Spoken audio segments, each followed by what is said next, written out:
So this is the new Pixel Watch 4 from Google, and they brought some nice improvements to their latest generation of Pixel Watch with a larger display. There's also dual band GPS for increased accuracy. There's longer battery life that actually makes a difference. Plus there's also their new satellite SOS feature. And it's very much still the same familiar Pixel Watch as previous generations, where it has that clean, more classic look to it, but it's just more about the changes inside this year that make the differences. So this review is all about the sports and fitness aspects of the Pixel Watch 4 and how it performs for stuff like cycling, weight training, as well as high intensity interval training. And I've got a ton of data to show you in today's video, just so you can get an idea if this watch is going to be the right watch for you. And if you do find the information in this video to be useful, do me a quick favor and just hit that like button down below. It's a small thing that you can do that'll help this video and the channel out quite a bit, and I appreciate it. And by the way, you may see a little bit of banding or flickering on some of the clips in this video, but that's just the frame rate of my camera not matching the refresh rate on the watch. You don't actually see that with the naked eye in real life. So first up, let's talk about the hardware. So this shares the same overall design as the previous generations, where the Pixel Watch 4 comes in two different sizes, a larger 45mm model as well as a smaller 41mm model. And here's how both of them look on a few different wrist sizes, just so you can see how they size up. Now, even though they share the same design as the previous generations, they actually have refined the shape a little bit on the 4s, and they've also enclosed the entire back of the watch with glass, which just creates this smoother feel.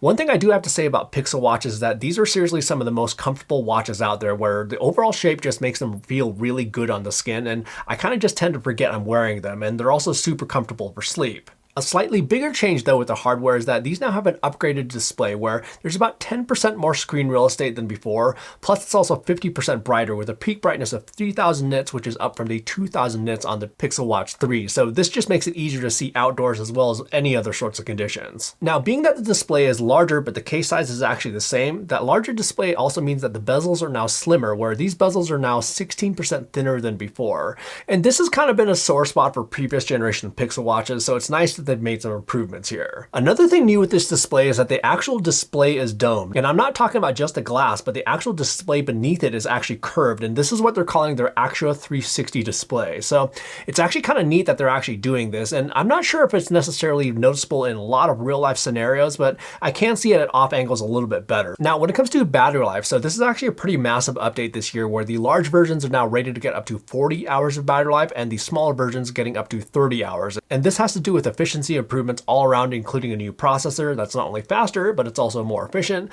But along with that, there's also improvements with the power needs of Wear OS 6. But in real life though, so I've actually been getting a very comfortable day and a half out of mine, even with the display at medium brightness, and recording about an hour or two of outdoor activities in that time. And actually just recently, the weather kind of shifted a bit here in Colorado, so I've been doing a lot more indoor workouts, and I'm getting like almost 2 days out of it. Actually, little update for you here is that it's now been 2 days since I've had it at a full charge, and it has 9% left. And in that time, I've done about 3 hours of indoor workouts. So it actually can last 2 days if you're not necessarily recording outdoor workouts. Now, when it comes to battery life for recording outdoor activities, so this can actually differ a bit depending on if you have your phone with you or not, where if I didn't have my phone with me, it was using a little bit over 4% per hour, meaning that with a full charge, you could potentially go record like a nearly 24-hour long outdoor activity.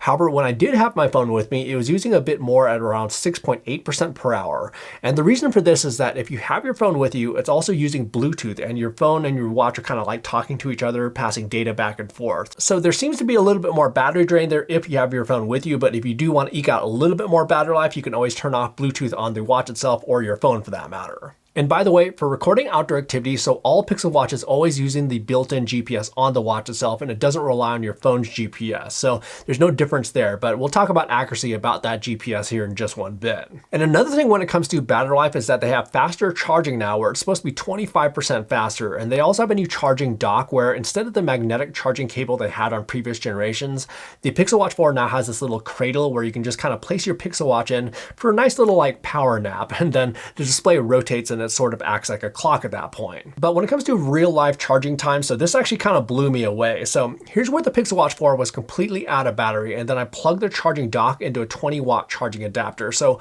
we're starting out basically around 5:27 to 5:28 p.m. and then it turned on around 3 to 4 minutes later. And then just 16 minutes in, it was already over 50%, which is basically spot on with their claims. And then 26 minutes in, it was over 80%, which is actually faster than what they say. And then for a full charge, that took just 47 minutes.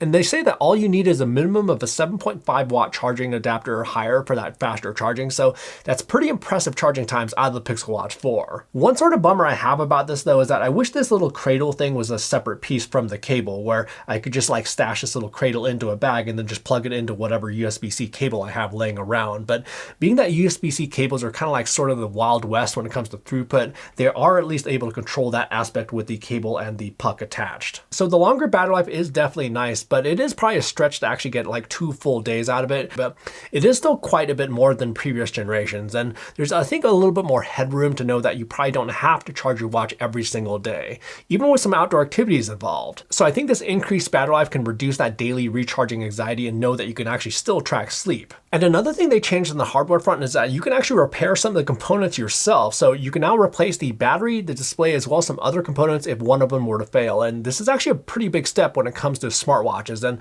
the right to repair, where this is simply something that's not found on nearly every other smartwatch on the market. So that's pretty impressive. Now, moving on to the health and activity tracking side of things. So this uses the same heart rate sensors before, so there's really no changes there. And then it also tracks your steps and floors climbed and all the other stuff just like before. But along with sleep tracking as well as blood oxygen saturation tracking, they've also added a skin temperature sensor for sleep. But they also say that they've improved sleep tracking by 18%, and this mainly has to do with the accuracy when it comes to time spent in sleep stages. Now, funny enough, sleep tracking has actually been pretty darn good on previous Pixel watches as well as previous Fitbit devices, but now it's just supposed to be even more accurate. Now, one of the headlining features of the Pixel Watch 4 is the new satellite messaging feature for emergency situations. And the reason this is kind of a big deal is that many of the big players in the smartwatch world, including Apple as well as Garmin, came out with satellite connectivity in one flavor or another this year. Now, with the satellite SOS feature on the Pixel Watch 4, so this is going to be meant for emergency situations if you need to get help if you're outside of cell phone range. And this feature is meant to be used in the same sort of fashion if you were able to call 911, where you have the ability to call as well as speak to emergency responders. So it doesn't actually work in conjunction with, let's say, their loss of pulse feature, or if you became unconscious or something like that, where you do actually need to interact with the watch for this feature. And the main reason for this is that satellite connectivity like this involves orienting your watch to get a satellite signal, which is different than cellular signals, which those kind of like live in the air. With this kind of specific satellite communication, you actually need to like align your watch to the sky to connect to a satellite. But in the unfortunate case that you do need to use this feature, so it'll go through a quick questionnaire to kind of like provide information to emergency responders so they can understand the situation that you're in, and it'll also attempt to send your location info since that's important for them to know as well. And what's kind of interesting here is that they're actually leveraging Garmin's emergency response center for these communications. So these are actually real humans you'll be communicating with, which coordinate what kind of response is going to be appropriate for your situation. Now, when it comes to cost, so this will actually come free with your Pixel Watch 4 for the first 2 years, and they actually haven't come out with pricing after the fact quite yet. And this is sort of the same thing that Apple has done, where they actually haven't come out with pricing yet either, and it's been available on their phones for over 2 years now. Now, Apple's satellite communications as well as Garmin's implementation go beyond SOS, where you can actually communicate with any of your contacts as well, in addition to SOS. So the feature isn't just for emergency situations on those devices. However, the cheapest it'll be with those devices will be the Apple Watch Ultra 3 at $800. So that's something to consider, where this does just come with any of the cellular models of the Pixel Watch 4, which are substantially cheaper. And by the way, you don't actually need to have an additional cell phone plan on your watch to use this feature. All you need is the cellular model, which has the necessary hardware. But do note that what they're doing here is providing the satellite communications part of it. The actual emergency services part, in terms of what costs are incurred with the particular situation that you're in, is just like anything else. But one last thing to note is that this is available in the US, at least at launch. However, if you buy your Pixel Watch 4 outside the US, if you travel to the US, the feature will still work. Now, moving on to the fitness and sports side of things, so they've added 10 new sport profiles here to the Pixel Watch 4, so now you have over 50 sport profiles to choose from. So I'll just kind of go ahead and scroll through all of these right now, just so you can get an idea of what they have to offer here.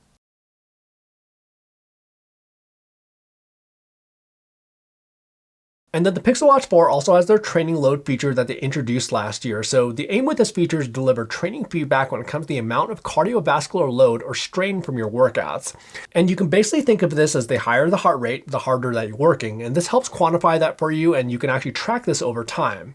And how you can use this is for making sure that you're maintaining, increasing, or lowering your training load based on your particular goals. So let's say you want to maintain a consistent training load volume. You can use this metric to see if your weekly training load is relatively the same as your previous month, or if you want to increase training volume, let's say like training up for a race, you can totally do that too. But in the inverse, you can also use this to actually make sure that you're decreasing volume for, let's say, tapering to a race. But what's also interesting about this feature is that it's not just for workouts, where it's also taking daily activity into play. So let's say you're doing like a whole lot of chores or a lot of work around the house or something like that, where your heart rate's higher, where it can actually account for that in your daily training load. But not only that, there's also their training load target feature, which is a pretty interesting feature. So after you've done a few weeks of workouts with your watch, it then has an idea of your typical training load volume. And then what it can do is suggest a daily training load target based on your training history. Now, along the same lines, there's also a new AI-powered automatic activity detection feature where it can detect running, walking, cycling outside, cycling inside, as well as some other sports like rowing, the elliptical, as well as some team sports. Now, it still does have the automatic workout reminders feature where it can alert you to start an activity if you forgot to start it. But this is kind of different, where this is more of something that you could use if you don't necessarily want to be bothered with starting or stopping activities, where you can just go do your activity and nothing actually pops up on your watch or your phone for that matter. It's more after the fact when you're done, around like 15 to 30 minutes later, where you'll actually get a notification that an activity has been detected, and then it'll attempt to detect what you've been doing. But if it's not necessarily the correct classification, you can go ahead and classify it yourself. And then it can actually learn over time, where it should be able to better predict similar activities in the future when you do them. And what I actually found to be kind of impressive here is that it nailed the time that I started to ride. And what was kind of impressive here is that I was just kind of like tootling around at a pretty low heart rate when I first started out, but it did include that in my workout time. It did, however, include a good chunk of time after my ride was over, but I think that's to be expected since my heart rate was still elevated. But it does allow you to adjust the workout time along with the actual activity that you've been doing. And then they also introduced their new bike real-time streaming feature where you'll be able to view your cycling stats being collected on your watch on your compatible Android phone. So this makes it so you can see your data in real time. At the moment though, this is for outdoor cycling and isn't available for indoor cycling or any other workout type for that matter, which I think could also come in handy for, let's say, gym workouts where we may be doing things where we actually can't turn our wrist to see data like our heart rate. And then the Pixel Watch 4 also now comes with a dual band or multi-band satellite chipset for recording outdoor activities. So the aim with this kind of technology is to deliver higher accuracy when you're in areas where objects may interfere with the clear view of the sky, like let's say around really tall buildings, steep canyon walls, or heavy tree cover. And what's kind of interesting about Google's implementation of this is that they're actually doing something similar to some other companies out there, like let's say Garmin, where it's not necessarily using the dual band mode the entire time, which is actually more taxing on the battery. So what they're doing is automatically switching from a lower power mode to a higher power mode based on your conditions. So let's say you're out in the wide open. It can actually use a lower power mode to save on battery life, but if you get into an environment where there's like something interfering with the sky, that's where it can switch over to a dual band mode. Now, in terms of how accurate it is, so on all my road and gravel rides, pretty much spot on with all the other devices I was using, where there was very little difference between the devices.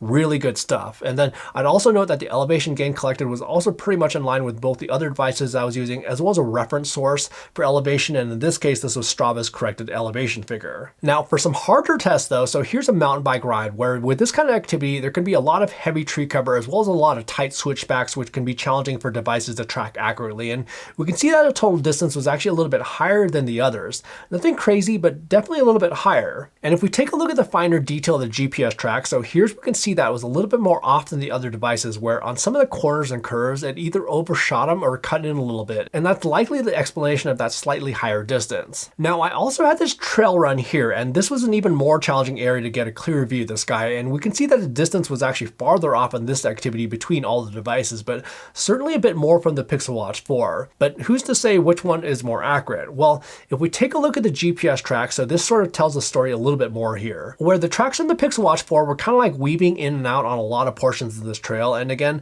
this was a really tough environment for any device, but the Pixel Watch 4 did have the most challenges, and I think it's just an accumulation of that kind of like jiggliness as well as some of the tight switchbacks were off, which led to the longer distance than the other devices. Now, when it comes to heart rate accuracy though, so there's really not been any changes on that front, but that's a good thing because the previous generation Pixel Watches have performed really well for my test, and that's basically what I'm seeing out of the Pixel Watch 4 as well. So like on this indoor cycling session here, so there's a minute or two at the beginning where it took a little bit to get a lock onto heart rate, which can happen at the beginning of workouts, but after that, it was pretty much spot on with the other external heart rate monitors I was using. Really good good stuff. Now moving outdoors, so this is where accuracy starts to drift a little bit for all watches due to us gripping on the handlebars as well as bumps and vibrations in the road, which can make a watch bounce around the wrist, even if it's nice and snug.